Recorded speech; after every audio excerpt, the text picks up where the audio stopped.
via valores di destino e sulla quale negozia no.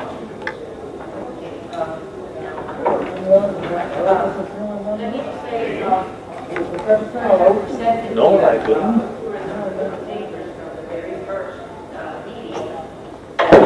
That ASCE back in 89, I believe, was that correctly put? 89, 98, 98. Well, I have dyslexia. 98 in FIU.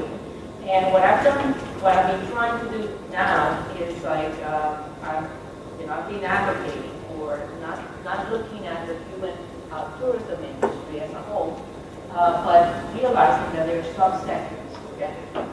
Not only due to different resources, different nationality, but that there's the all-inclusive market, there's the heritage market, there's the diaspora tourism market. Okay? So, having said that, one of the things I realized is that most of the Cuban infrastructure is set up for the all-inclusive market. So I try to, I'm now turning my attention into trying to understand better this market. Okay. Now, it's a little bit hard because it's, you can't identify it by nationality with an exception, and that is Canadian tourism. And I'll show you why I think most Canadian tourists to Cuba are of the all-inclusive mode, in the all-inclusive mode. Okay. So I started with the Canadian market for a number of reasons. First, it's easy to identify, and secondly, because I have found data from Canada, okay, on tourism, Canadian tourism to all countries, which will, for the first time, give us consistent comparative data. Okay. Now, I was hoping to have more of that data available, but I'm still negotiating price. Statistic Canada is now a profit sector, so they won't confuse. I'm a board college professor, academics, okay? But there's a lot of, there's a gold mine there of data, and which I hope at some time. So this is preliminary.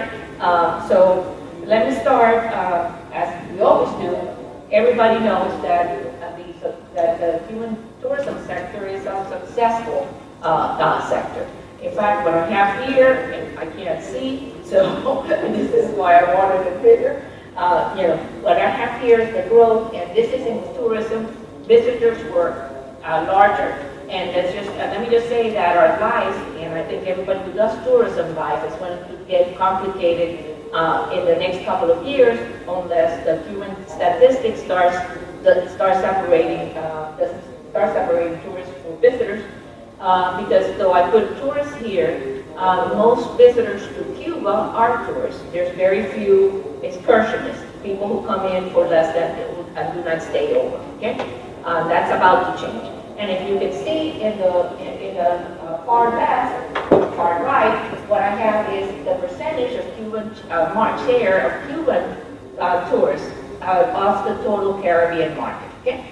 And that has been growing steady, and that's not really huge, but it now, notice that it has been increasing. That is a success. Okay. All right. Now, if we look at what has happened, these are the primary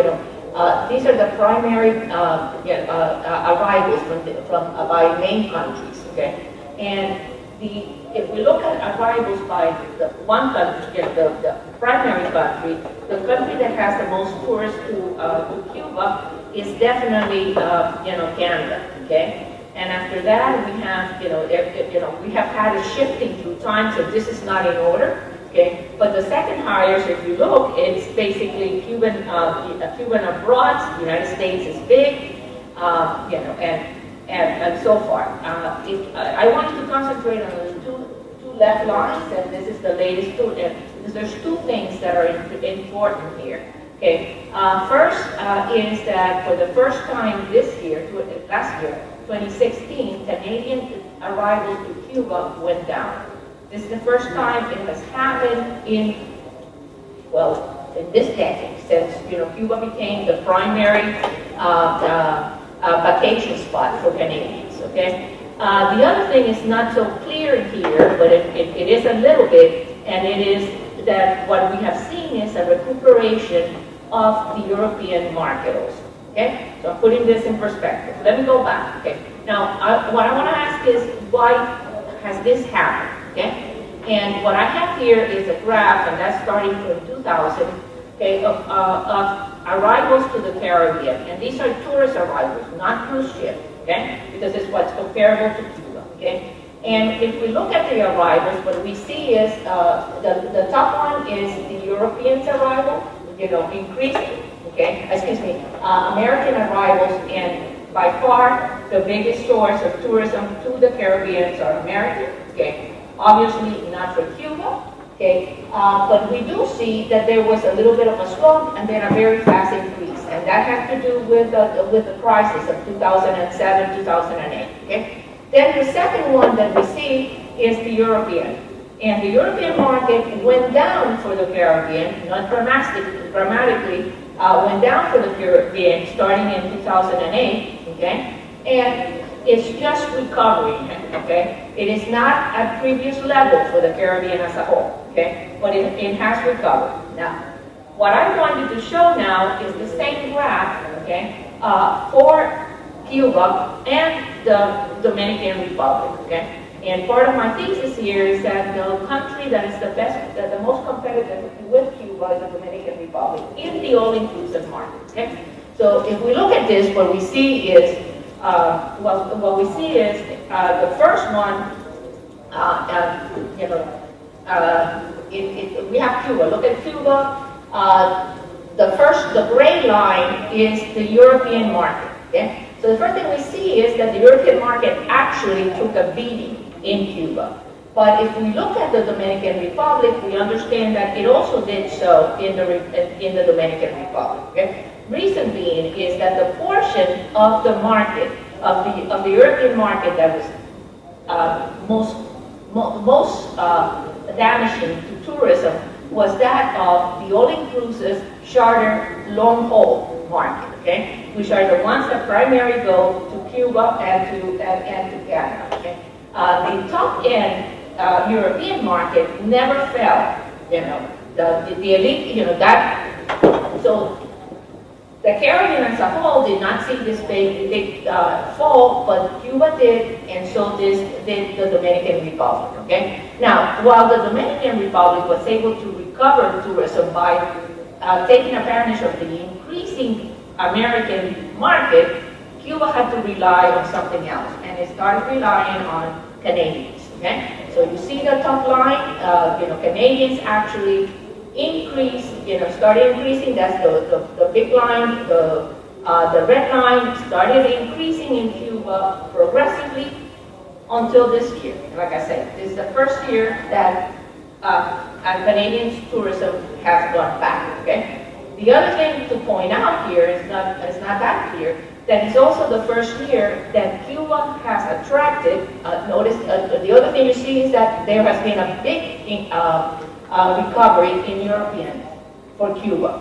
The recovery, you don't see it in the Dominican Republic. That is interesting for the last 2 years. I think it has something to do with December 14. And basically, for the first time in 2016, total Europeans are higher than total Canadians since way back at the beginning of the crisis. All right, so you know how. Okay. The other two things we see in Cuba and the Dominican Republic, okay, is the importance of non-residents national. That's NRS. Okay, that has been growing. For Cuba. That's the second line.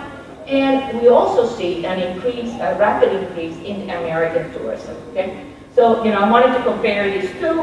Let me go back. Okay, these are European arrivals to Cuba, and I was debating whether to include it or not, but I think this is really interesting, and I have an audience. Okay, and as you see, almost every major European country has recovered. Not all are up to at the level that they were before the crisis, but it looks like most of them, that they're in the process of being recover. Okay. All right. Now, my main reason for this was actually the Canadian market. Okay. So I'm going to start by looking at market shares for by main markets for the Caribbean and then I'll show Cuba and the Dominican Republic. Okay.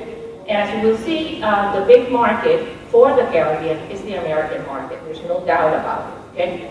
However, the second largest part, the first one, that's 2000, is obviously, and I don't know if you can see it from here. I can't see it, so that is basically the European, okay?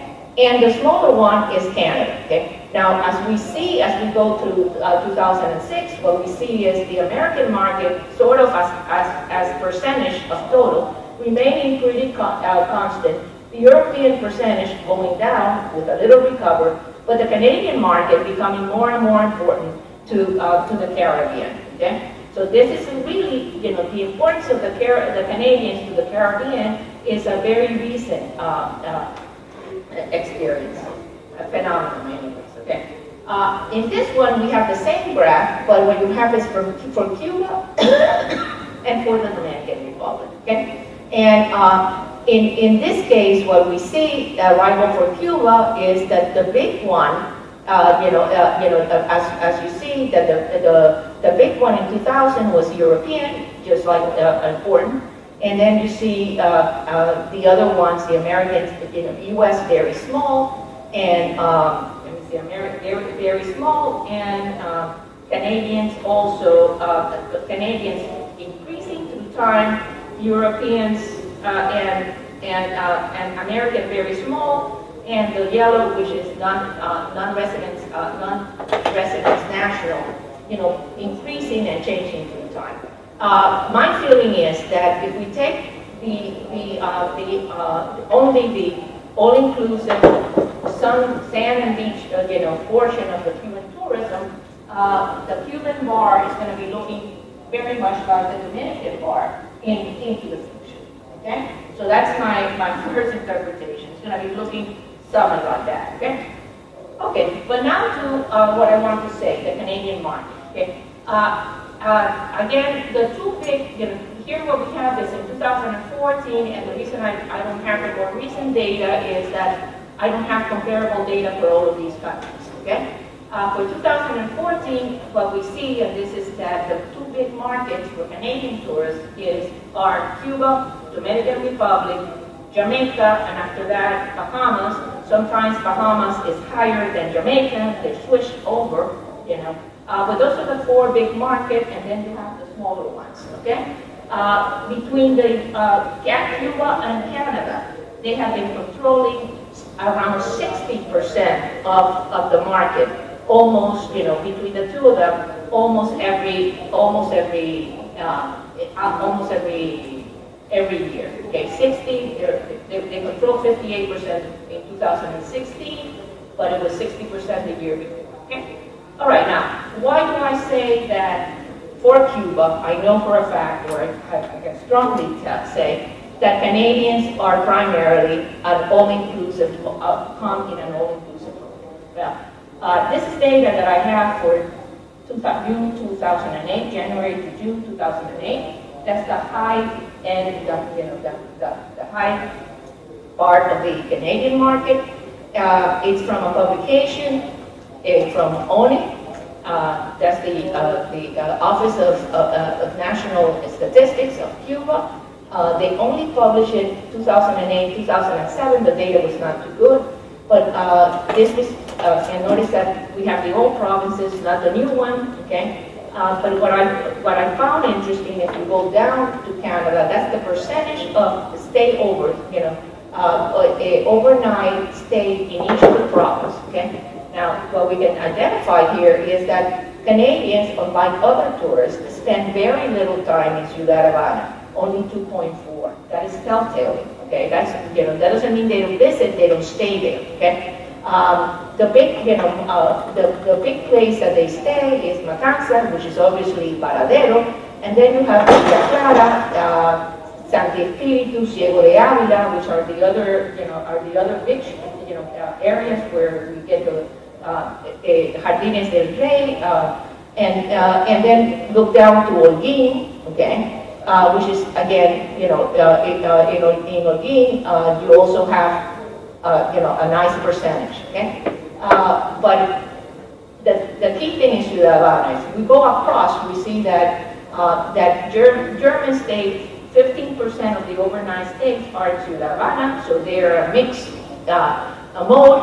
Some of them go to the beach, others do not. Okay, so the same thing can be said by the UK. The Spaniards, at least in 2008, were primarily came and they were in the city, Ciudad Habana.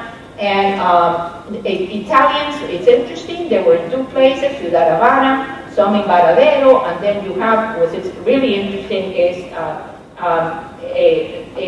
Pinar del Río, que ese es Cayo Grande de Largo del Sur. And that is really interesting because the hotels there were under construction, and you saw the Italian, numbers go down. Now they're finished, and you see the Italian numbers go back again. Okay, all right. So that's one thing. The other thing that I'm trying to say is, and I don't have the data. That's one thing I want to try to test for the data that I hope I can get is that. Canadians coming to Cuba and to the Dominican Republic come from the same population. Okay, so the only data I have, that's my gut level feeling, but the only data I have is they have the same seasonal patterns. The top seasonal pattern is basically Cuban. The bottom one is Canadian. So at least they behave in this way about the same. Okay. Okay, now, I have done this in other parts, and what you're seeing here, what I have done here is the share of Canadian market, of the Canadian market, of Canadians in the Caribbean market. I'm sorry. That's, all right, and I have it for Cuba. That is, what percentage of Canadians who come to the Caribbean come to Cuba, and what percentage go to the,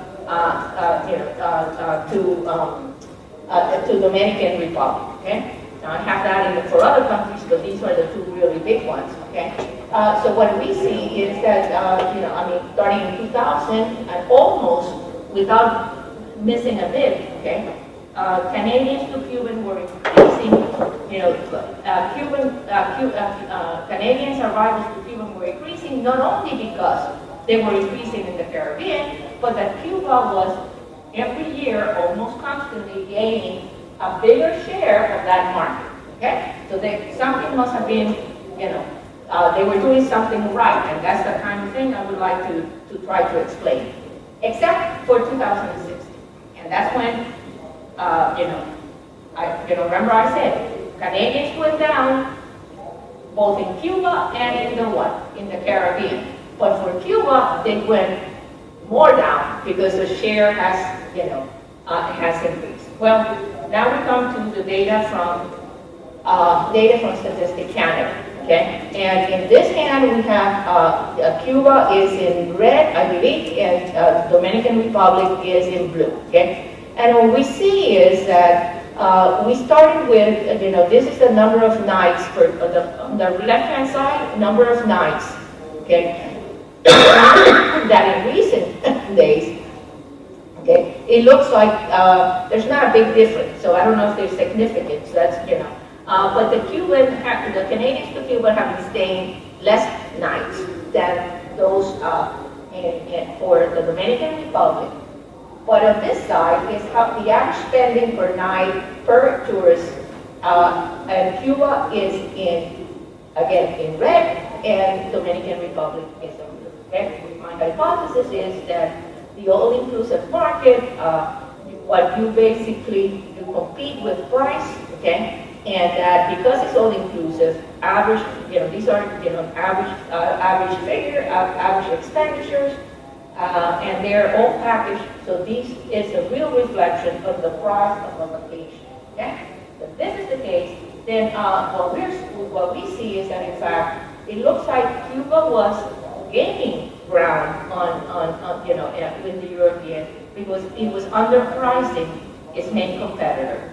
Okay, but it's no longer doing that; it is increasing. And I always, I look at the news, I look at everything, trying to figure out And there was a piece of news in November of last year where they basically were concerned about what was going to be the impact of the Canadian market because this is what had changed. Okay, the resource used to package, price the packages to Cuba, okay, in Canadian dollars. This is Canadian dollars, by the way, okay, and they were now packaging it in American one, in U.S. dollars, okay. So what has happened recently is obviously the Canadian dollar has depreciated, okay, and so therefore the vacation has become more what? Expensive, and look how sensitive it is. We see already a drop. And I think that's all for my show. Thank you.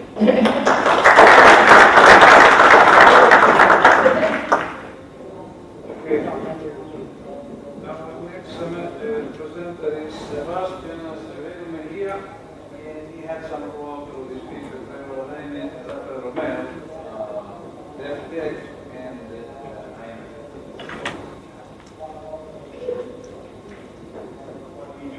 the gravity model of Caribbean tourism and how we try to estimate what could be the potential impact of fully liberalizing U.S. travel to Cuba for Cuba and for the rest of the Caribbean, and then some policy recommendations and conclusions. Why is this important? First, we have to remember that partly the development of Caribbean tourism in the rest of the Caribbean is a history of restrictions from the U.S. to travel to Cuba. It's only after the U.S. restricts travel to Cuba that the Bahamas tourism industry picks up. It's a few years after that the Mexican government starts to build the Cancun as a major tourism destination. So a lot of things that happen in the Caribbean tourism sector depend on the restrictions that were imposed on travel, U.S. travel to Cuba. And here's a more recent picture of that really shows that in the travel between the U.S. and Cuba depends largely on how the restrictions on travel are implemented. So I don't know if you can see it clearly there, but there are some shaded areas where you can see the restrictions are more strictly imposed and enforced, and you see travel to Cuba from the U.S. declining. And the green shaded areas where sanctions are relaxed or travel is open somewhat, that travel between the U.S. and Cuba increases quite a bit. So these restrictions do have a significant impact on Cuba, and what we try to do is to try to measure that.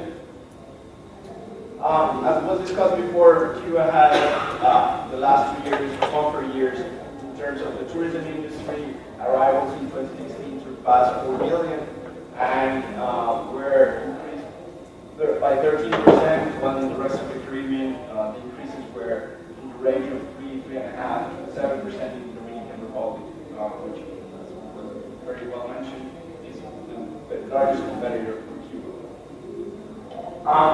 The work that we do here is an update on the work that Rafael Romero did in 2014 and 2018, and he found that U.S. travel restrictions to Cuba, once eliminated, could increase U.S. tourism to the island between 3 to 3.5 million.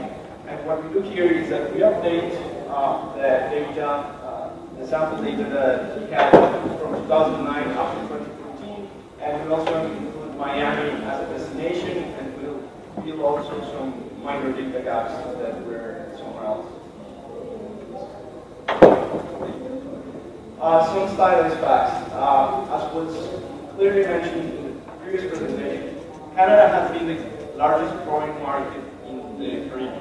However, despite being the fastest growing market in the region for the past 20 years, growing at an average rate of 8.6%, is still only a third of total U.S. arrivals, for example, in 2014. Now, Europe's still a larger market for the Caribbean than Canada, but has been growing very slowly over the past 20 years. And others, which include basically the rest of the world, is about the same size as Europe and has grown about 6% over the last 20 years. Now, that has made Canada's share of the total tourism market more than double in the last 20 years, as was shown before. And as was shown before, Canadians prefer to vacation in Cuba, 31%, Cancun, 25%, the Dominican Republic, 18%, and then some others.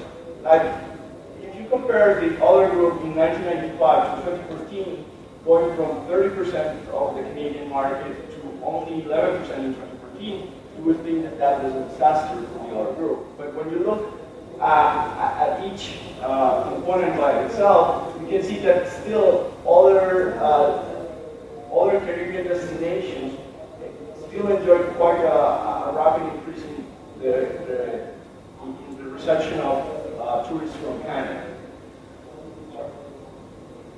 So the idea here is basically to show that despite a very rapid increase of Canadian tourism traveling to Canada, the rest of the Caribbean still enjoy a very large increase in tourism from Canada in particular, and there's no reason to believe that if Cuba is finally completely open to U.S. tourists, the story would be any different. Yes, there would be a realignment in market shares like we've seen in the previous picture, but still the Caribbean would still have would still enjoy U.S. tourists coming to their shores and would still see growth in this sector.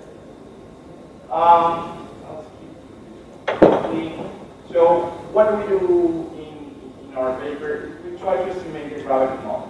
A gravity model for economies is basically an idea that trade, including that is tourism, is dependent mostly on transaction costs. How costly it is for countries to trade. And the main measure of that cost is distance between the countries, and also the relative sizes of their economies. But there are also other factors like having a common language, having a common history, having a cultural ties that make more costly or less costly the trade between countries. And that helps explain not only trade in goods, but also trade in services like tourism. So we take a sample of the Caribbean and take advanced economies, and we look at bilateral tourist arrivals between these countries between 1995 and 2014, and we try to estimate the effect that the trade restrictions that the U.S. imposes on Cuba have on travel to the island, and how that reflects not only in Cuba but for the rest of the Caribbean. The important thing here to note is that U.S. restrictions to Cuba are highly negative and significant, and that's what you would expect. So once we have this estimate, we can try to calculate a counterfactual of what could happen if these restrictions were removed.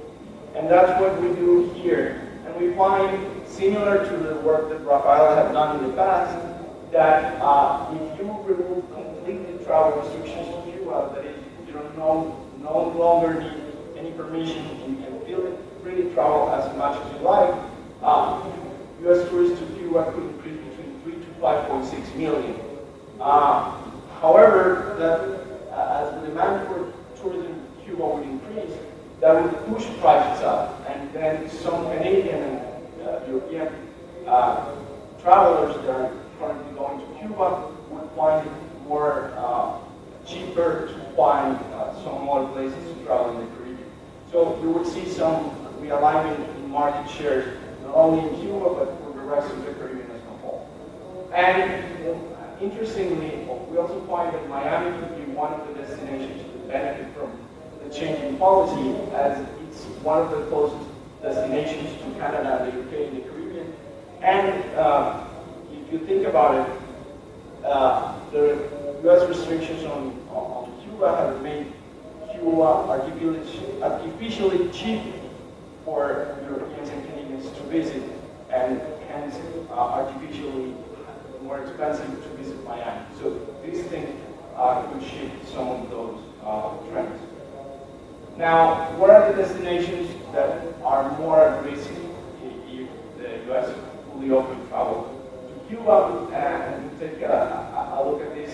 So in here, you see all the countries on the left of the white bar are more dependent on U.S. tourism. That is, more than 50% of the tourists that come to their shores are U.S. Citizens or residents.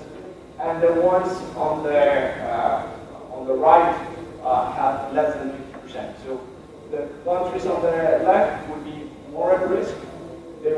Not only they have more dependence on U.S. tourists, but also they have less connections to the rest of the world. So they will find it even harder to replace U.S. tourists with European or Canadian tourists than countries on the right. A different measure trying to look at the same thing is not only on a static sense in 2014 how dependent they were on U.S. tourists, but over the last 10-15 years how much more dependent they have become on U.S. tourists. So all the countries on the left are countries that over the last 15 years saw an increase in the concentration of U.S. tourists as a total share of their the tourists that they receive. And the countries on the left actually declined their dependence on U.S. tourists, so those countries would be somewhat better. And we combine these three things, not only how much the U.S. share was in 2014, how much it increased over the last 15 years, but also our estimates from the gravity model, and we come up with a group of countries that would be most vulnerable to a change in U.S.-Cuba travel policy, and those would be Anguilla, Belize, San Martin, and the U.S. Virgin Islands. That doesn't mean that necessarily these countries will lose. It's just that these countries will need to be more careful about how they see developments in the U.S. travel policy towards Cuba and how developments unfold.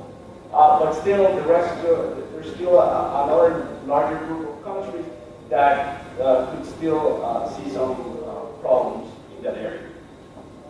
So the conclusions of the paper are very general, and one is that opening U.S.-Cuba to tourism will not be the catastrophe that some countries in the Caribbean fear. The Canadian history in the region has shown that it's possible for Cuba to gain rapid ground in one very important market and still for the rest of the Caribbean to enjoy growth into that particular market. And there's no reason to believe that U.S. tourists would behave any differently than Canadians do now. So that is some reassurance for the Caribbean. The other thing is, and some recommendations in there that are generally good by themselves are particularly good in this environment. One thing that the Caribbean needs to do is improve the competitiveness of the tourism sector, reduce costs, improve quality of service, and this would be particularly interesting because Cuba tends to be a cheaper destination in the Caribbean compared to the rest of the region, and some other colleagues at the IMF have shown some of that. And the other thing is diversify sources of tourism, especially for countries with high dependence on the U.S. That's all I have to say.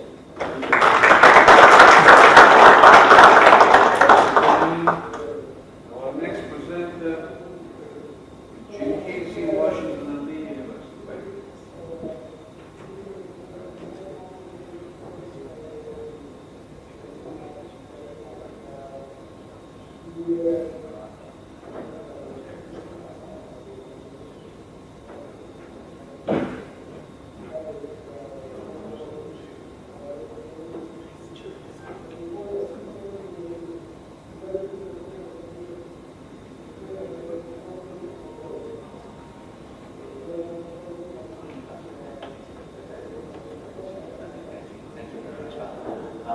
So I'd like to talk to you about sort of a more micro-oriented topic, opposed to the first two papers. And so the work that I'm doing right now looks at trip attribute importance and willingness to pay for conservation.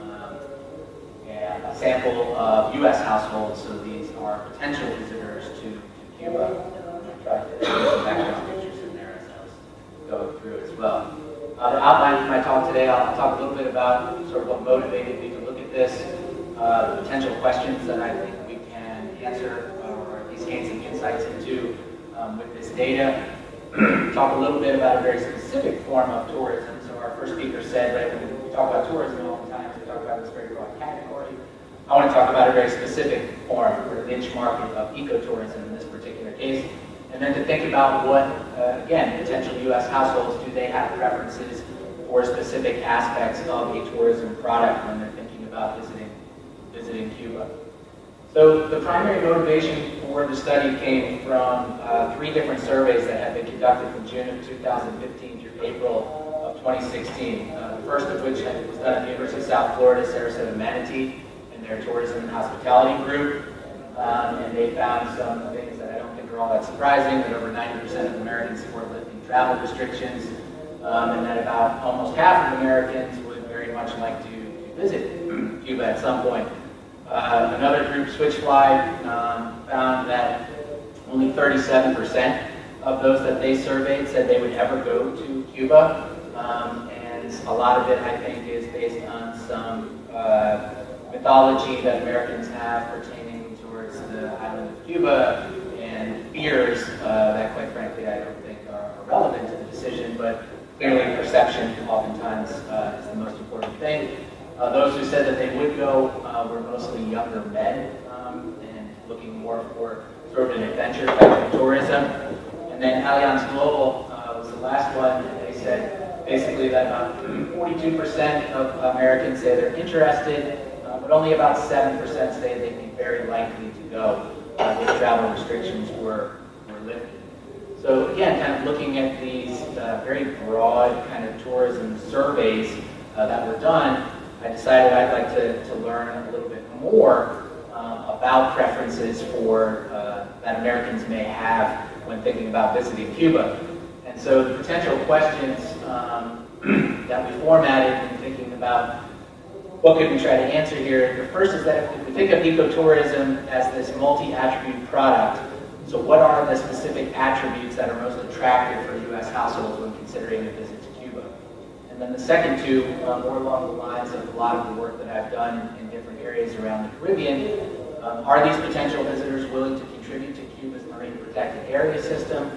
And if so, what is their maximum willingness to pay? So again, very quickly, ecotourism is defined by the Ecotourism Society as responsible travel to natural areas that conserves the environment, sustains the well-being of the people, and involves interpretation and education. It has in fact been the fastest growing sector of the tourism industry. Still a relatively small part of the overall tourism industry, which again partially can explain that it's the fastest growing. So it's still very much a niche market. The idea, again, that normalization of relations between the U.S. and Cuba might provide opportunities for U.S. citizens to travel as, again, quote-unquote tourists. Someone in the previous section had mentioned that if you're on a cruise ship to the Bahamas, you're a tourist, and then when you cross into Cuban waters, you're miraculously no longer a tourist. So I keep so that's why I put tourists in the quote-unquote there. And we already see it increasing. I mean, we already see actually millennials expressing that they want to travel to Cuba, and anecdotally, I know quite a few who are and will probably continue to, whether or not they're officially allowed to or not is my expectation.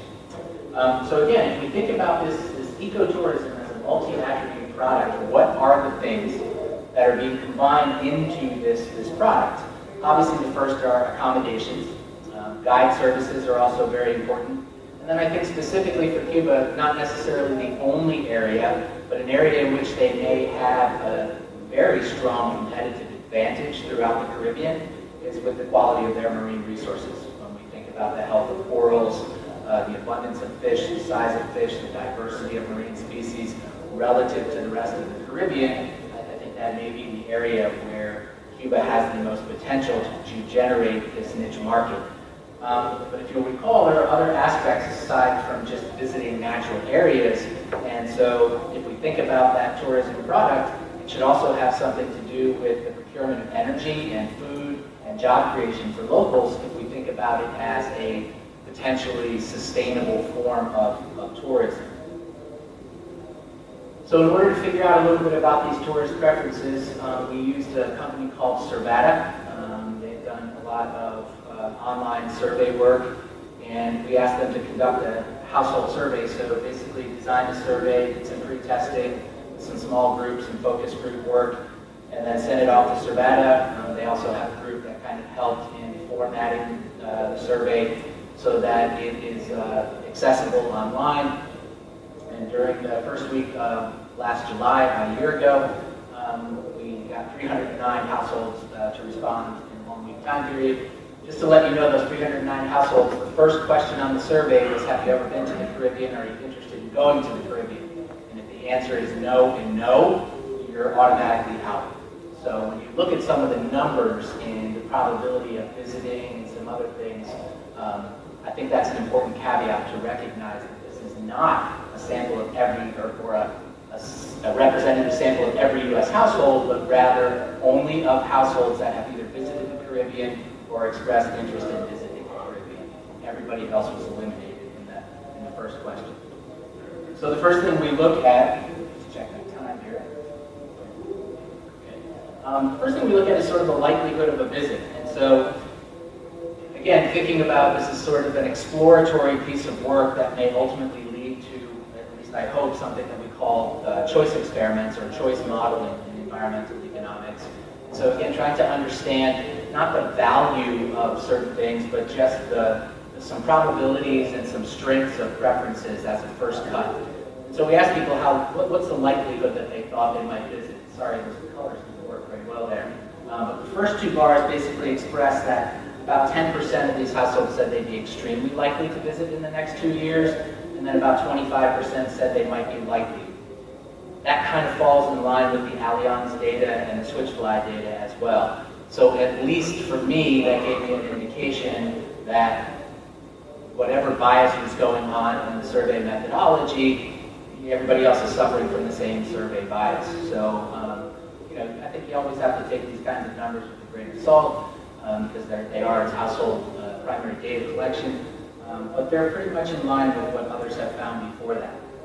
So then, if we think about this group and their likelihood of maybe visiting, we then want to think about the different services that they might expect. And the first thing in terms of the ecotourism product, and again, I know it's very hard to see, so I'll just tell you, this is basically on a Likert scale from 1 to 5, with 1 not being at all important to 5 being very important.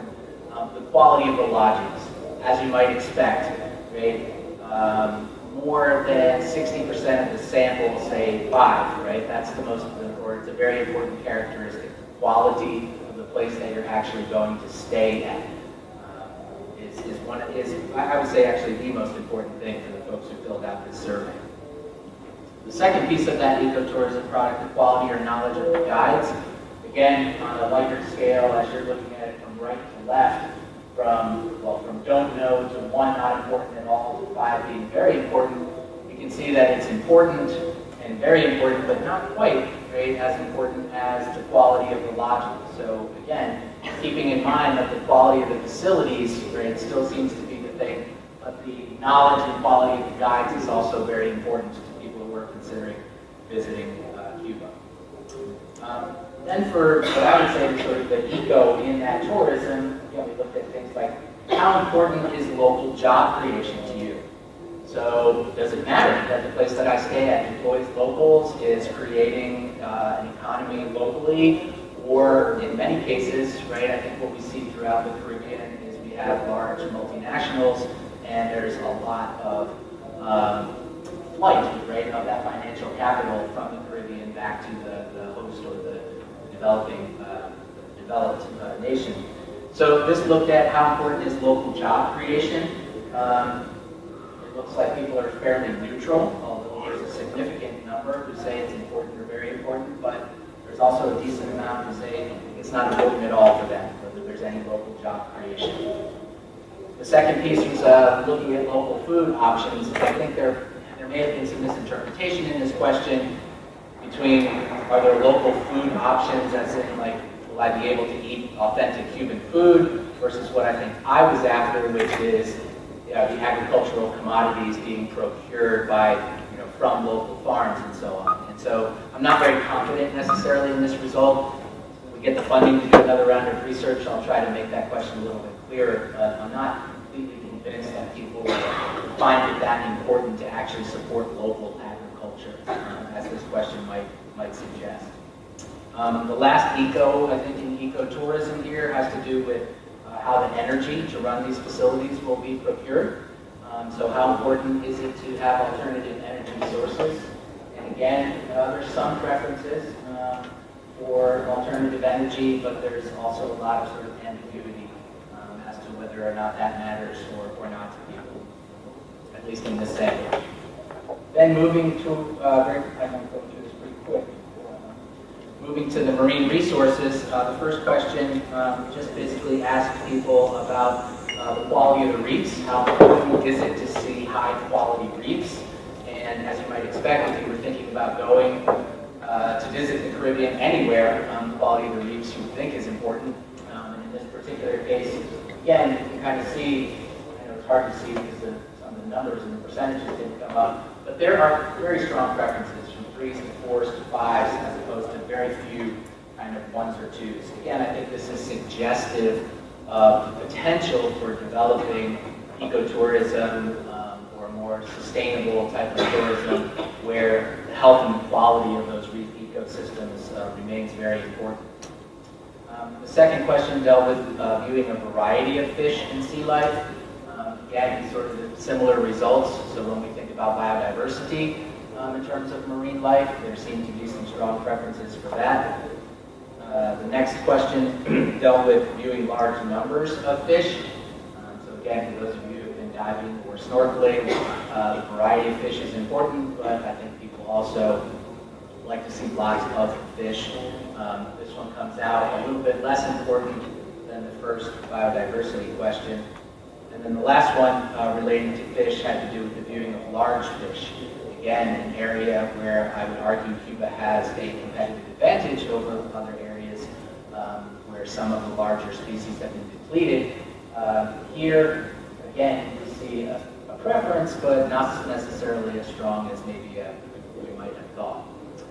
The second part of the survey dealt specifically with contribution to marine conservation. And this is an area in which we've done a significant amount of work throughout the Caribbean using basically different forms of the contingent valuation methodology.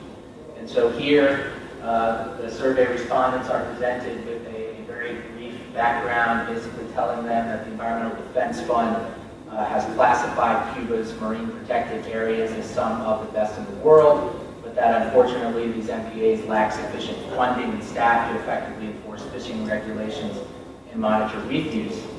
And so then we say, recognizing that conservation programs cost money, you need agencies to implement and manage them. Would you be willing to pay a specific marine conservation fee for your visit to Cuba to help implement marine conservation programs?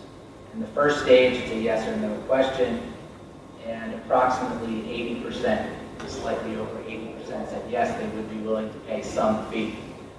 If you are one of the 20% who said no, there was a follow-up question to ask you why you would say no.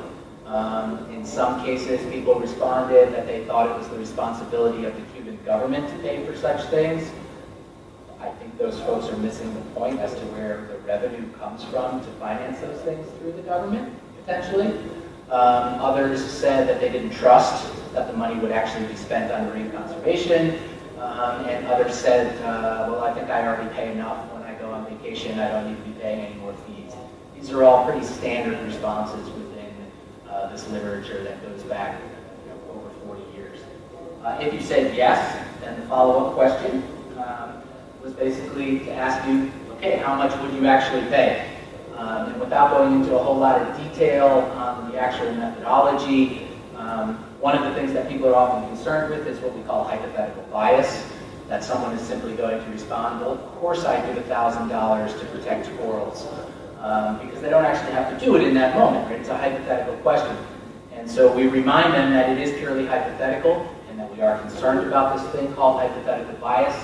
So as a reminder, please think about the fact that you have a budget constraint and that there are lots of other things that you could contribute to. So anytime we would estimate a demand curve, right, we would want to control for substitution and for income effects. And that's that kind of that last piece. Keeping in mind that there are other marine environments to visit and that you have limited income to spend, what's the maximum fee that you would be willing to pay? And there's a lot of different ways that you can try to estimate this, but given the limitations in terms of the number of observations, we use the payment card method, which basically just asks people to circle the maximum fee that they would be willing to pay. The mean willingness to pay is $28 a trip. From that 80% who said yes, the median, I think, is about $20. So there's some dispersion towards those higher, those few observations all the way to the right of the chart, bringing that mean up a little bit. But just to give you an indication as to whether or not that makes sense, this sort of $20 to $25 range. Some other work that we've done in the Caribbean, in Barbados, we basically found the same numbers in terms of trying to improve coral cover, fish diversity, and to preserve sea turtle populations in Barbados. In Belize, a very similar study that we did, 80 to 90% of the tourists said yes, they'd be willing to pay this fee, and the mean willingness to pay in Belize was about $22 US. And in Mexico, probably about a decade ago, we looked at a little bit broader sort of coral reef protection program, and in that particular case, the mean willingness to pay was over $55 US, which I think is a little bit high, but again, that was sort of more oriented towards thinking about the Mesoamerican barrier reef system, and I think people were thinking much more broadly in terms of what that contribution might go to. But again, in terms of ballpark figures, I think the numbers that we're seeing in this sample for Cuba are very much in line with other things that we've seen throughout the rest of the Caribbean. And that's it. Thank you. Our last presenter, Janet Walsh, CEO and President of Budget Global.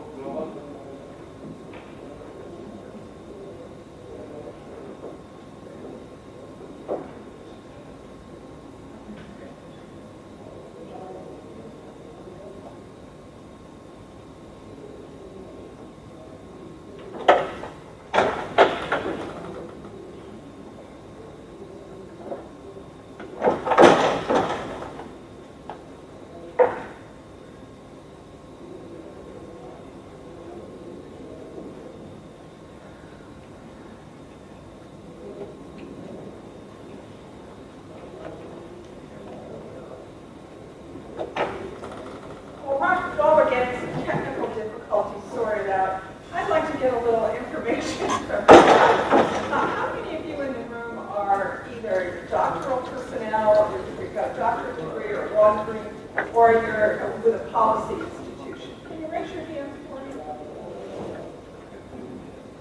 And how many of you are coming from the corporate side, who are corporate business people who work in industry or business? Oh, Rex. Okay. I want to thank you for coming. I'm looking forward to this presentation. I am going to skip through some of the background information, the doctoral detail, as it were. This is my doctoral dissertation, so I would be delighted to answer all sorts of questions about this in great detail. But my last name is Walsh, and this is not the first time I've been standing before a group at their dinner. So I'm going to try to go through this a little quickly so that I can get you guys out of here and get to dinner. I think we're almost there.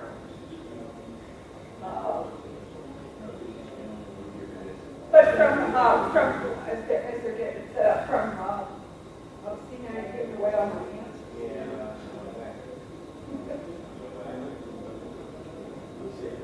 Yeah. My cheat sheet.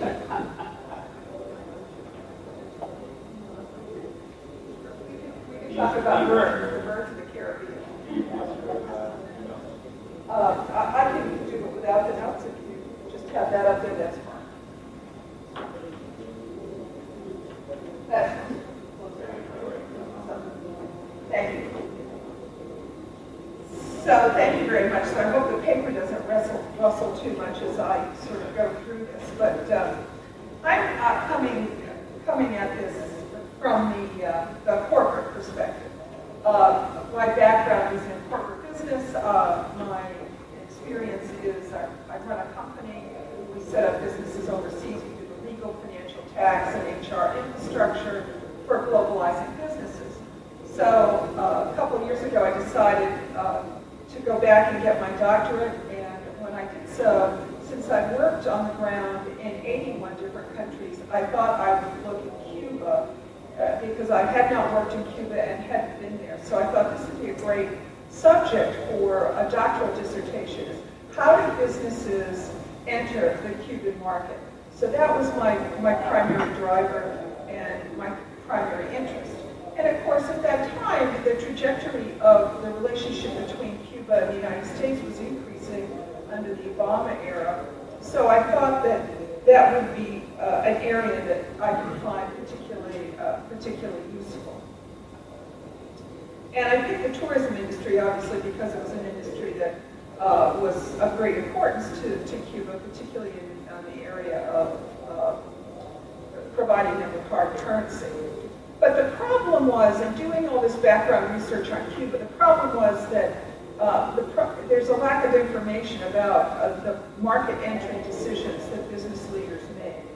You can get some general data, you can get some survey data, some study data, but there was nothing that I could really find that was discussions with business leaders who said, these were the challenges when I entered, these were the opportunities, and this is what I did in this business to overcome those challenges and opportunities. So in designing this particular study, the objective of this research was to illustrate how successful tourism companies entered the Cuban market. And I asked, what were the theoretical underpinnings of their foreign direct investment? How did that describe their market entry behaviors?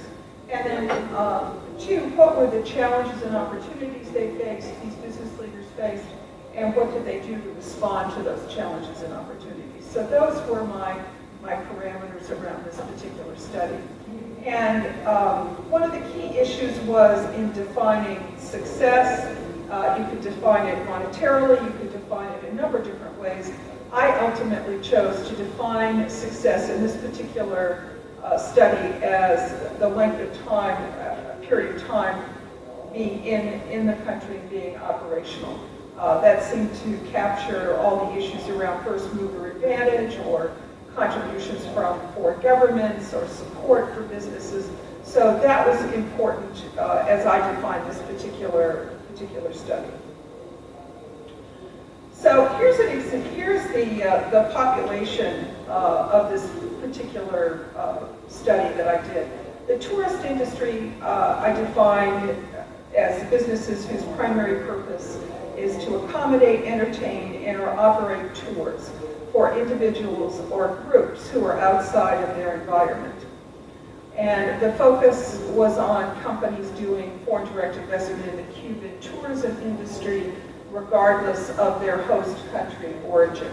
So at the end of, or beginning of 2015, I developed a database of 91 companies from around the world that were actively involved under this definition in the tourism industry in Cuba.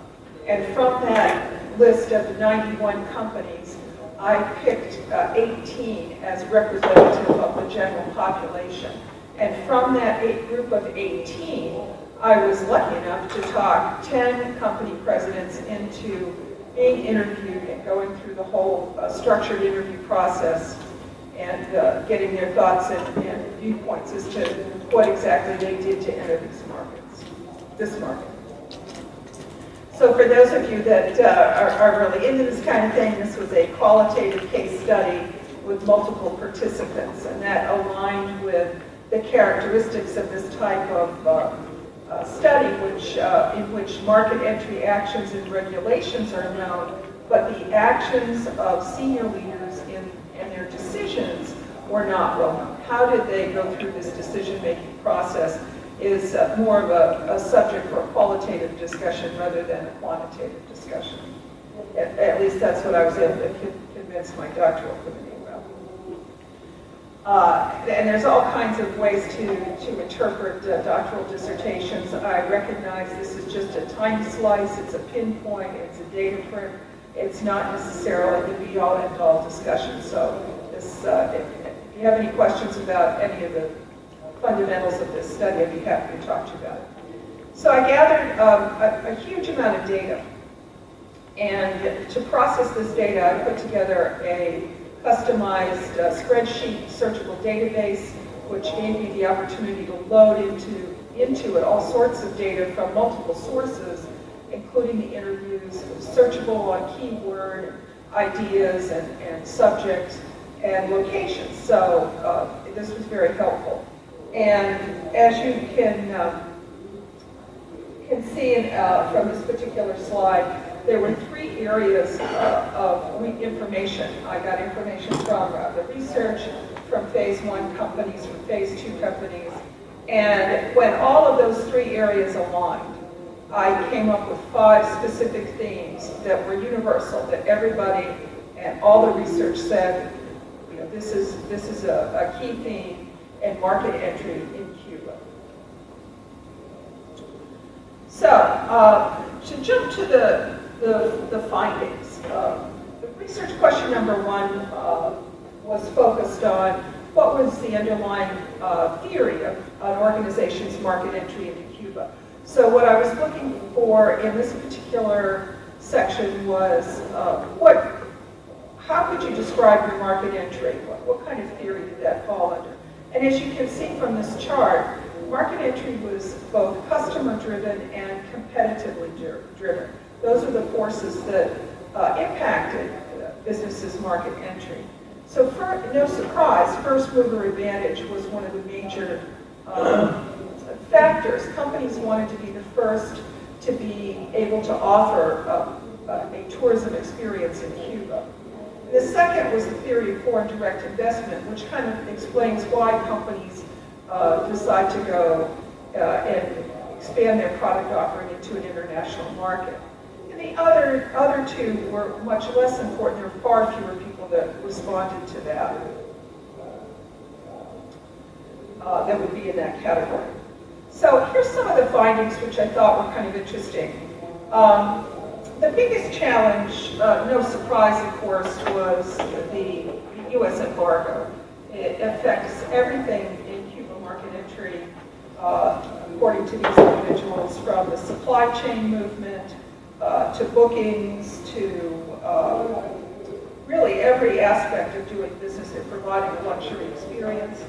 Of those activities affected by the embargo, financing, property management, internet bookings, not the internet bookings, and the difficulty in providing a luxury experience were critical. For non-embargo affected challenges, the length of time it took to make a decision was mentioned by everybody as being a real challenge. Understanding market entry rules in Cuba and the dual currency system. Most important opportunities reported were we got the opportunity to do business in Cuba by obtaining a license and also establishing very good relations with the government. And just to clarify, I thought it was very interesting that the information I had and what the people said, the president said, was that the lack of internet in Cuba was not an issue for them. I have some ideas about that, but I thought that was kind of a surprising finding.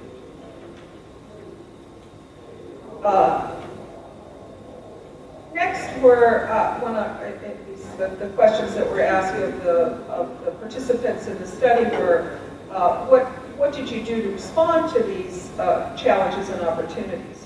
So when faced with challenges and opportunities, companies responded in kind of the following ways.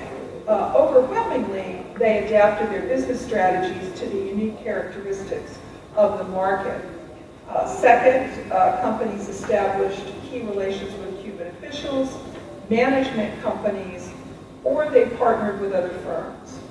And third, companies adapted to the market entry requirements and environment by changing their strategies or bookings, market positioning, product differentiation, or in vertical integration strategies. That's how they responded to the challenges that they faced and the opportunities.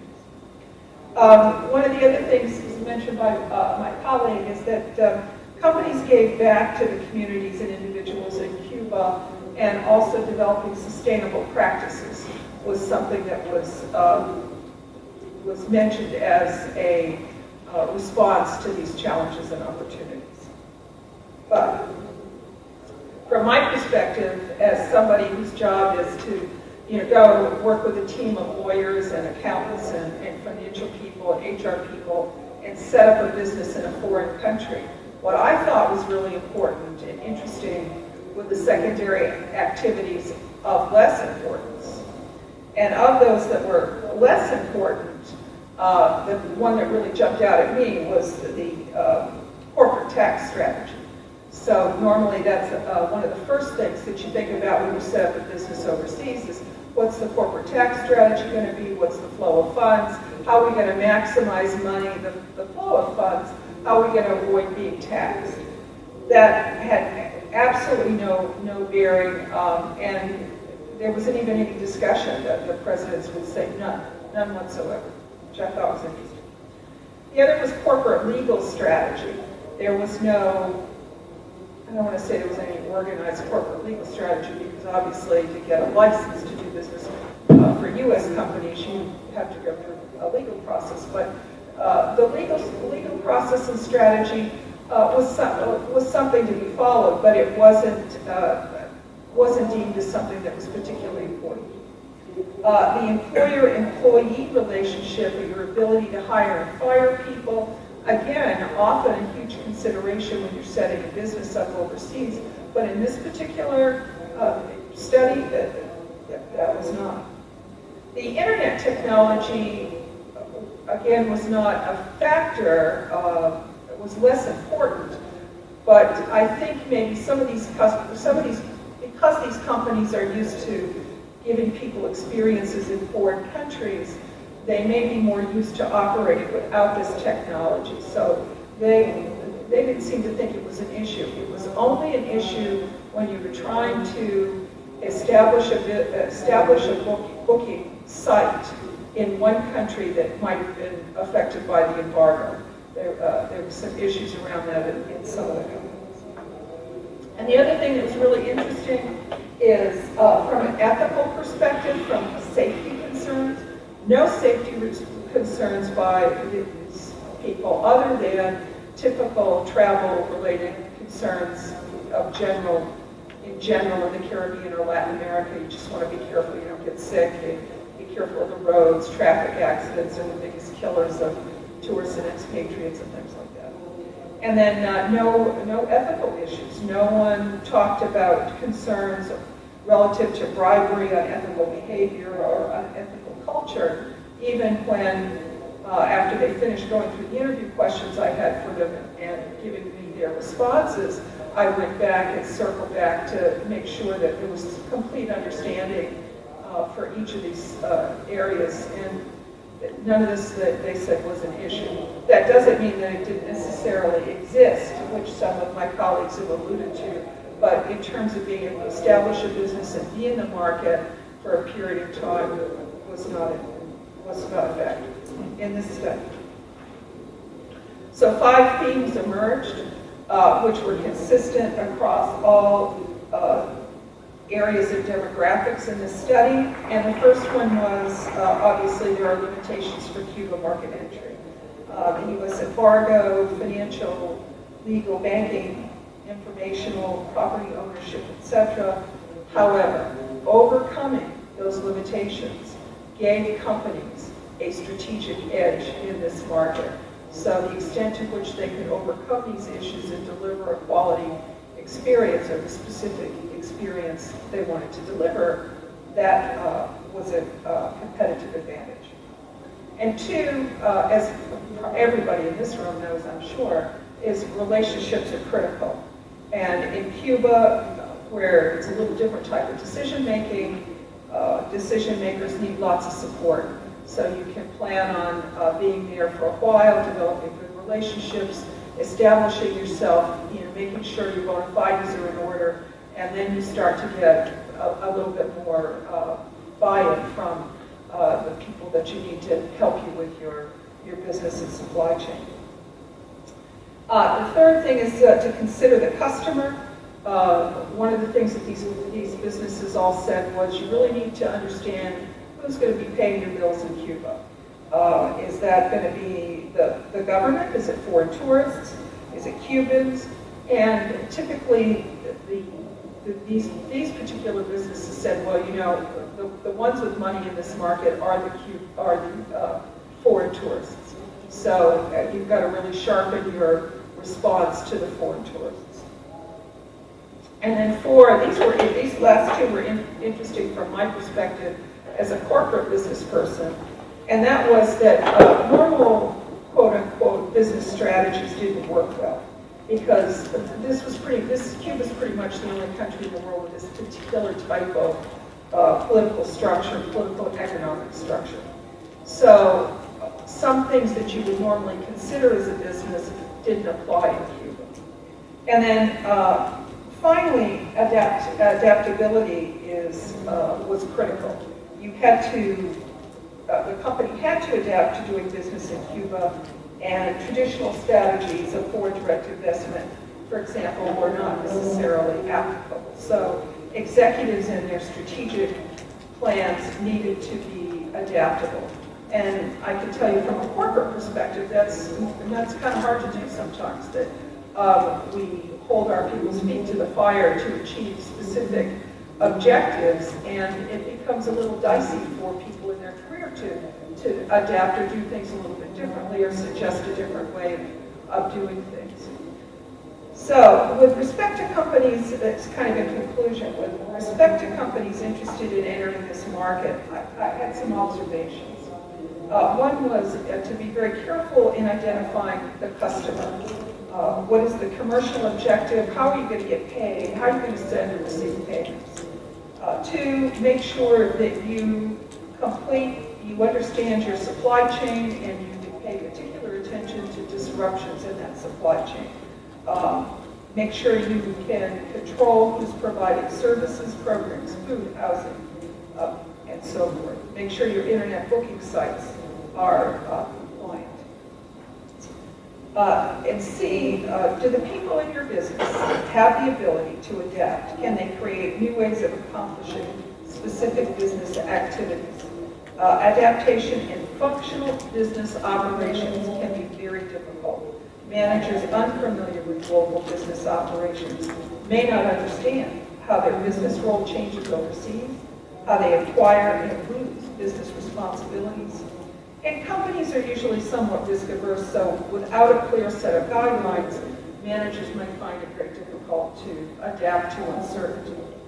And finally, creating and deploying a philanthropic aspect to business operations was something that's been very useful to businesses operating in Cuba and facilitated their relationships across the board, both with the Cubans as well as people coming in to visit Cuba. So that's kind of a summary of this doctoral dissertation. If anybody has any questions, I'm happy to take them. We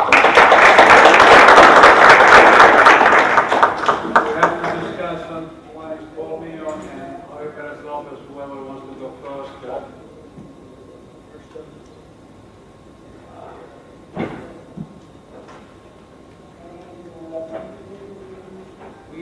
We can stay 10 minutes more later. So, yeah. I'll try to be very brief. Jorge and I were very late in dividing up the turf, so he may want to comment on some of the figures right now. I need to hold up at the shop this one. First, how many people have been to Anguilla? Excellent. Anguilla has a policy of charge you probably close to $500 a day for any hotel in the joint. And I say this because we'll start with the triptych Romeo, they call it, model, which is really, really helpful. I've shared some of the concerns so many people share when Cuba opens up. You close the lights out in the Caribbean, and their response is no, we don't expect that to happen. It confirms again the earlier model estimate of fairly substantial long-term increase of 3 to 5 million more American visitors to Cuba. And it looks very carefully at the implications. I would, this has been described to you very carefully. I only have the following comments.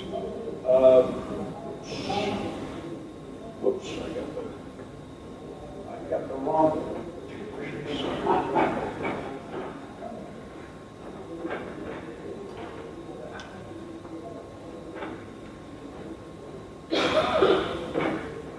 One, I don't think Anguilla is going to be too affected.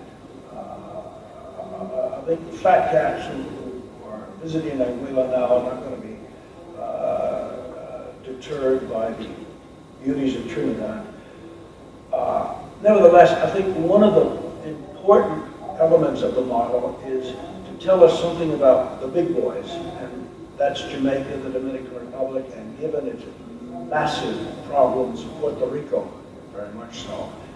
I would ask the authors to spend much more of their time describing in some detail the implications for these major markets and major population centers. The text is, I mean, when you treat Bonaire equal to the Dominican Republic, it sounds odd. Secondly, I think that there has to be a clearer definition of this as an if statement, particularly as for Mr. Trump's decisions, which occurred after you guys completed most of your work, I suspect. It's very clear we're talking about a virginal approach, ending all U.S. Actions which are slightly been reversed by the Trump administration decisions. And that has to be possibly clearer. There's also, and you've tried so many nice things to include, but a colonial language, history, etc. There's going to be probably a supply constraint on the demand. One of the reasons probably that Canadian tourists declined last year in relative terms faster in Cuba than in others was there were some 2 or 3 episodes of very disastrous health incidents. And the Canadian tourists were exposed to the, unfortunately, less than satisfactory health system in Cuba. And there was much internet chatter about this and discussion. I think the supply constraints in Cuba may lead to more gastrointestinal disturbances, etc., as it's expanded slowly. And there may be less, or it may be that you'll have an increase of Americans toward the lower estimate because of the looming supply constraints, which could affect the demand as well. The other thing is we all presume a linear approach. I don't know. I mean, tourism as a service is a preferred good service. The income elasticity is nice, but we may be approaching North American saturation to a certain extent. Population growth in Canada and the United States is not strong. There may not be the size of a market which we're thinking of 10 to 15 years from now. I would mention that as a possibility. Now, to Ms. Walsh, I think she asked how many business people there were, because her studies really a business school approach. It's not an academic study. It shows a lot of work, I must say. Congratulations, Dr. Walt. It's a useful study. Instead of bemoaning, as we all do, the restrictions on private investment, the Chilean managers throwing the slammer, et cetera, et cetera. She's talking about what works. It's a reasonable estimate to take firms that have survived a substantial amount of time in Cuba. However, the label might be changed. It's really not about foreign direct investment, because she's talking about firms which are mostly travel agencies, although very specific ones for the United States market, because they have to claim that they're cultural and educational, et cetera, and a few hotels, which are hotel management firms. So their risk of large amounts of capital is virtually zero. They have spent sums, and I'll give you that, they have spent sums organizing tours, organizing people, staff, etc. But I think it would be far better labeled as what succeeds in the tourist business in Cuba, foreign businesses in Cuba. I was surprised, as was she, at some of the conclusions, though. They're very helpful for those of us who dodge Tegucigalpa criminals. The security issue, particularly in this industry, is not trivial, and that conclusion is very helpful to people. I was also surprised at the lack of bribes, although I do suspect the interpersonal relationships, which she mentioned are so important, are possibly encouraged by gifts and other things brought along by the managers as they work with their Cuban staff. The interpersonal relationship, which she stressed, which she didn't stress, but her sources stress, stems partly from the general Latin American propensity to view people as individuals instead of representatives of institutions and companies. And also, since she's not Cuban and I'm not Cuban, we can also say that Cubans have one distinct vice: they cannot resist getting ill. But I think with those changes, it would make a very admirable introduction to how to do business when you're a foreign firm in the tourism industry. Thank you.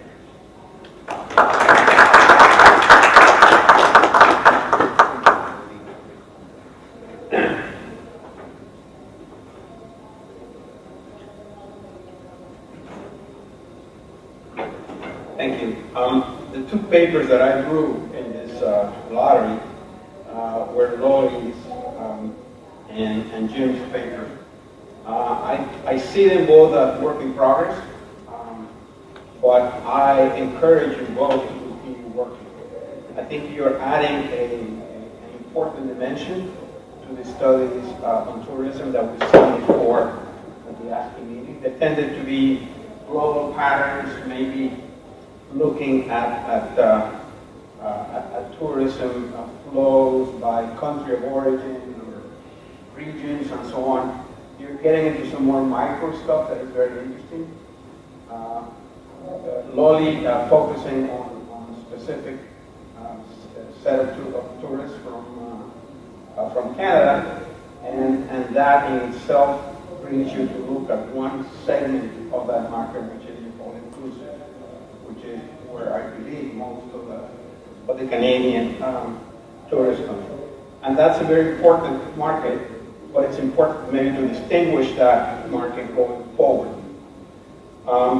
The way I see this most importantly changing is, as I understand it, Cuba is beginning to hit some capacity constraints on lodging, particularly during the peak season. You have in there a sort of a cycle of seasonal cycle. You can see that it fits very much the Northern Hemisphere crowd.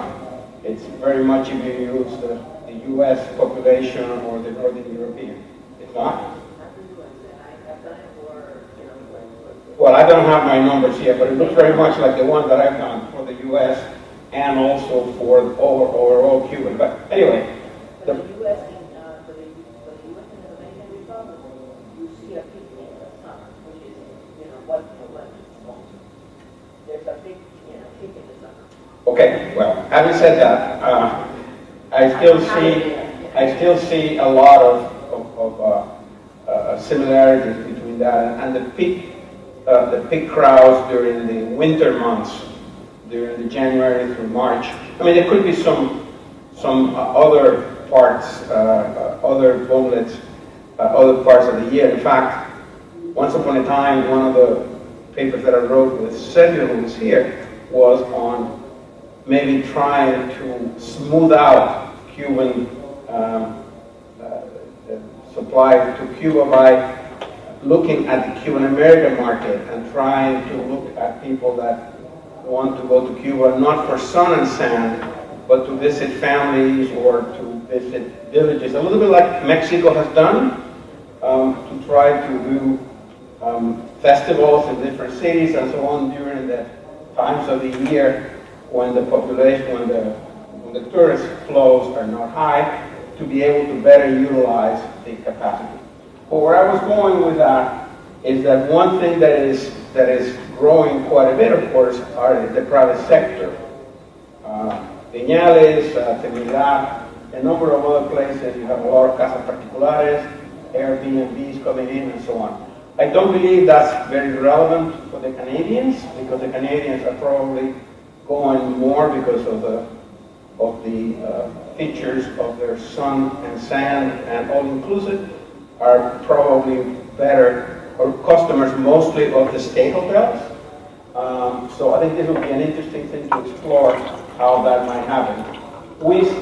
I think there are some significant increases in prices, as I understand it. I've seen a couple of studies that show that hotels, particularly in Havana, that were in the area of $150 to $200 a night a year and a half ago, 2 years ago, are now $300 or $350. It's gotten very, very expensive. And I wonder if some of the decline in Canadian tourism that you noticed in 2016, in addition to being an exchange rate issue because of the Canadian and US dollar, if it may not also reflect an increase in prices overall. I don't know the data, but that fortunately can be now done through the internet and looking at the prices and so on. So that may be something that you want to look at. I think the Casey paper is very interesting. I enjoyed it very much. I'm not familiar with this literature on contingent valuation on ecotourism. I'm familiar with the contingent valuation because I work in the labor standards business, and one of the things that we do is try to figure out ways in which clothing that is sold in the U.S. market is made with higher labor standards. And a question that always comes up is, okay, let's say that a shirt made in country X, I don't want to demean any country, that has bad labor standards, sells for $5. How much more would you be willing to pay for a shirt or for a towel or for a pair of pants or for a blouse that was made? I mean, everybody says on the first pass, yeah, I prefer to buy something that is not made in a sweatshop. Getting a little bit to your question on the hypotheticals. Everybody says, yeah, sure, I would rather buy something that is made under high labor standards and there's no child labor, everybody's paid fair wage and so on. But then you try to follow it up and say, okay, so how much more are you willing to pay for a shirt? Or how much more are you willing to pay for a towel? How much more are you willing to pay for a pair of shoes that guarantees that is actually happening? And that's, there's some studies on that in that field by, sort of behavioral scientists who do experiments in stores with two sets of identical clothing. One says made with good labor standards and one made with not with no label at all and try to do different prices. And there's a lot of experiments that are done on that. Inconclusive. I mean, most of the time people say that they want better products, but when it comes to actually paying for it, it's a whole different story. At least in the labor standards area. So I would be interested in looking at your experience, Jim, with the work that you've done before. You mentioned, for example, that in some countries that you've done work, you actually figure out what this premium would be. 22, 25, in the case of Mexico, you said 55. Have you actually, has somebody actually collected this money? I mean, has any of this actually been implemented? It's a question for you. And second, just another issue, and I'll give you a chance to respond after. Another question is, how do you implement this? How do you collect it? Do you collect it when they, as a fee to come into the park? Do you charge it to the airline ticket? How do you do it, and how do you make sure that it gets to the actual purpose for which it was collected? Having said that, I mean, I think the paper is creative, it's nice, it's in addition to the literature. I haven't seen anything similar to this. If you want, I encourage you to continue to work on that and pursue it. On Dr. Walsh's paper, I mean, just a couple of comments. It's kind of interesting.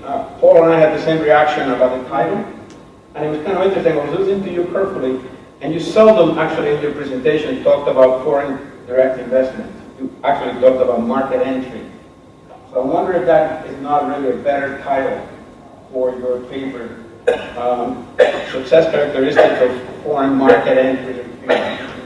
I don't know that I would define this. I mean, I have a little bit of difficulty in defining this as tourism related things. I mean, some of them are translation services, as I read them. Some of them are guides. Some of them are, you know, the range of things that you have. Maybe tourism is the one that captures it all. You want to think about that. If there's another way to define that. Maybe you call them ancillary services or something of the sort. And then, as I looked at the list, I mean, there's no brick and mortar company anywhere in your list, because even the hotels, as Paul mentioned, are a management contract. Once upon a time, in the early 1990s, there were investments by the Spanish and even some Canadian firms where they actually built some hotels. But those were eventually taken over by the state, and all the hotels that are being built in Cuba, or have been built in Cuba for the last 2 decades, maybe, are all done by the Cuban government, and then leased to Meliá, to German firms, to Canadian firms, and so on. So it's you know, definitely foreign direct investment is not the right word. How you define that with the basis of the chapter. Thank you.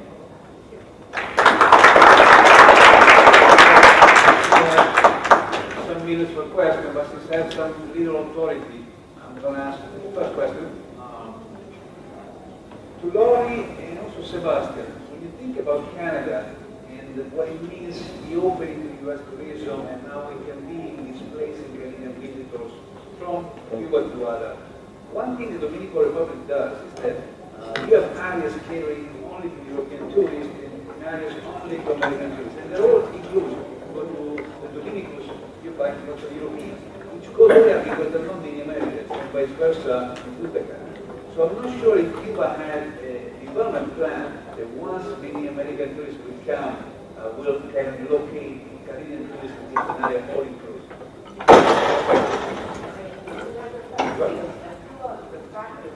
Okay, and if you look at a table that I put up, okay, you see concentration, but not the way. And that's partly because Cuba has one big beach, right?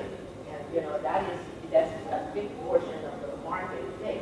So of course that is all mixed. That is all mixed. But as I told you, the Italians go primarily to Chagolatas. And when the hotels were in construction, the Italian market disappeared. And then they came. You know, when I saw them coming back, I said, oh, they sure enough. The hotel hotels are open here. Because the tour operators, which is another thing that we forget, that we need to, and I'm not a business person, so I sort of don't want to get into this, is how the tour operators operate, because they're the people movers and shakers, okay? And they have contracts with the hotels, okay? So that's what happens in Dominican Republic. So in Cuba, you too, there's a preference for certain hotels in certain part of the beach, but I mean, that's data that we know is there, but we cannot really, collect it. Okay. Go ahead. Yes, just a few quick points, mostly about loading and all. First, since Cuba started receiving Canadian tourists in the early 80s, Cuban technicians asked Canadians, why do you prefer Cuba to Jamaica, for example? And they mentioned two reasons. First and foremost, security. Second, disorganization, lack of organization. Second, organization. These are disorganized. Okay. Number two, currently, Central America and Mexican Maya Riviera are facing serious problems due to the narco circuit, okay, and violence. And this, unfortunately, is benefiting Cuba. Okay? People are more inclined to go to Cuba. That's another thing. Third, you should look carefully into the portfolio of opportunities. When you find, for this year, 110 projects, a lot of them already under negotiations. And specifically, something that you have not mentioned, the formation and the expansion of a luxury sector in Cuba's tourism, which is becoming more and more important. Okay? Next, so far we have seen administration contracts to foreign companies. Today we have a drastic change. Those administration or management contracts are including another phase, financing. So if you are going to manage the Riviera, you're going to manage the Riviera, but you're going to finance the critical repairs that Riviera needs. Now, you must not overlook the fact that the private sector today represents 22,000 private bed and breakfasts. Official number. There's a lot more.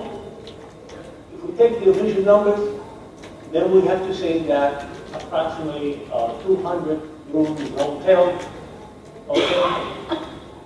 11 hotels of such proportions is in the hands of the private sector. Okay? And last, Cuban officials are aiming clearly, and they have said in the short term, to remove the Dominican Republic in second place and taking over by Cuba. Go ahead. Okay, no, a couple of things that I'm going to answer a little bit more about see, if you look, and I don't have the data here, so it's a little bit, I'm going to, if you look, well, thank you for your comments, they're always welcome, but if you look at where the hotels, okay, what you're seeing right now is that you have a raising price and a lot of problems in the city, which they can't handle, and I could have told you that, because I actually did a count, looking at the data for hotels, I wasn't able to get the information, okay? So So long time ago, I did a complete account on all those hotels, who managed them, where they are, how many rooms, which I update every so often. I'm in the process of updating now, so I cannot really tell, So these are the hotels. There was never capacity enough outside of Havana, in no other place. That's the problem with ecotourism. You were saying we like to promote ecotourism. There's no ecotourism, capacity. Okay, lodging capacity, very limited. Okay, the big increase, okay, I don't think has been in the oil cruise. Okay, and I think that's probably the big increase has been in the people coming in to experience Cuba before it changes, for the Americans coming in now. Okay, now some of them are all inclusive. One thing I forgot to mention is that for the first time this year, 2016, okay, there were more Europeans coming to Cuba than to the Dominican Republic. Okay, and the abysmal was even at the top of the Europeans. Canada had like not twice, but half as much of the market share. Now it is not. As of 2016, more Europeans. Now that has to do, I think, with this idea of, come and see it before it changes. And it might be, so either that or they're coming for other reason than all inclusive. I can't figure it out. Okay? I can pretty much tell you that most Canadians are all inclusive, but Europeans are mixed, completely mixed. So it's hard to, it's hard to separate them. There's no data available to me to separate them. Okay, but going back to your point, there's excess capacity even at the peak seasons in the beach hotels. Okay, there's excess capacity in Cuba still in the all-inclusive because that's where they built. Where you have the problem of prices going up is in Havana primarily, and you're now seeing it in Santiago and in some of the other places. There's excess capacity. The all-inclusive U.S. Market has a big component in the summer too, which is when people take their vacation and they travel. The all-inclusive European has a big component in the summer. The big problem occurred in Cuba when the all-inclusive European market, the long haul, charter, all-inclusive, low-end, dropped out of the market because of all those economic problems. So what happened is they had nobody to come. They didn't have the American market. They didn't have immediately what happened in the Dominican Republic is that they basically added primarily the American market to cover that summer. But that didn't, Cuba did not have the American market available, so they turned to the Canadians, but they still had the problem. What happens in the summer? Empty. I think it's one of the reasons that the law changed allowing Cuban nationals to go to the hotels. Okay, it's because you have them there. It's a resort. You have them there. So that is it's a big. But then my question is, and only time will tell. Okay, is this flip that we're seeing? Okay, first of all, the falling off of the Canadians. Okay. And again, they fell by percentage more than Canadians in the Caribbean did. There's things that have made Canadian tourism go down. Is this temporary? Or how about the European market? Coming back to the Europeans. Europeans used to come to Cuba, but they are more picky. They're the ones that come only once. Canadians come 2, 3, 4 times. And they don't care about quality. They care only about price. They're more price sensitive than the European are. And 3 times less price sensitive than the Americans, which I think are much more, more looking into quality than price. Okay? So it's, time will tell. And we have to work with the data we have. And unfortunately, instead of having more data in Cuba right now, we have more computation, less data. And, it used to be real easy to, when nobody was allowed to go to the resource, you knew exactly what was happening there. But as things get complicated, gracias a Dios, it's more complicated for the researcher to figure out what's going on. So we try. Any other comment, question? Go ahead. Go ahead. That's one.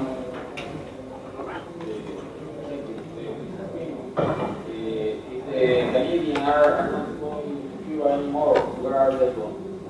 I did not say that they were not going to do it anymore, okay? But I basically, this is the first time that the numbers have gone down. And I think it's because, price has gone up. And probably not in dollar terms. Again, looking at it, it was like they changing the price from they used to charge it with Canadian dollars, okay? They changed it to American dollars at the time when the exchange rate went down. It became a lot, a lot more expensive. They're not coming to the Caribbean, okay, either. But it looked like because primarily exchange rates, economy got screwed, a couple of things, okay? Again, these are charter slides, the price of oil a little bit higher, all these things could, go into that. So where are they going? They're not coming to the Caribbean, okay? At least to the traditional Caribbean. I have no, I don't have comparable data. I did not include in this, by the way, and that's why our numbers in terms of percentage, okay? Central American, nor the Cancun, the Cozumel, the Maya Riviera, okay? So they might. There was a time when I would actually, I used to get data from the Caribbean Tourism Organization, used to collect data on Cancun and Cozumel. Okay, so it was, so it was good. But now it's like, it's very hard to do because that's a sub, it's not a nation, it's a sub-nation. So I gave up on that. But that used to give me a better idea of how they were competitive. Now I can't. So it's not that they're not coming to the Caribbean, right? So nobody gained. Cuba just lost, but they lost a little bit more than other people. Okay. The other question. Can you compare, Mr. Casey, communities in Cuba with the community in Costa Rica? So I'm not familiar with Costa Rica. I know that they have a reputation, right, for having high-quality ecotourism facilities. I'm more familiar with Belize, actually, would be where I would be able to compare a little bit more. And I think that the potential, that's sort of what you're asking, I think in Cuba the potential is much grander than it is in Belize, and I think much more so than Costa Rica. I've heard many people sort of describe Costa Rica as Disneyland-ish, that it's ecotourism, but it's very refined and not. I guess it depends on where you are on that spectrum of what type of adventure you're actually looking for. So if you're looking to go to the Amazon, Costa Rica is not necessarily for you. So, but no. I mean, I obviously you can't replicate that. But I do think that in terms of marine preserves, much like what they've attempted to do in Belize, and I can tell you from experience that the marine preserves in Belize are much healthier than those in the Yucatan. So my experience in the Yucatan is that it's barely worth like snorkeling and scuba diving, except in a handful of places. Whereas in Belize, there's still, I think, some decent corals and large fish and shark populations, but nothing like in the Garden of the Queen in Cuba. All right, I think we close it here.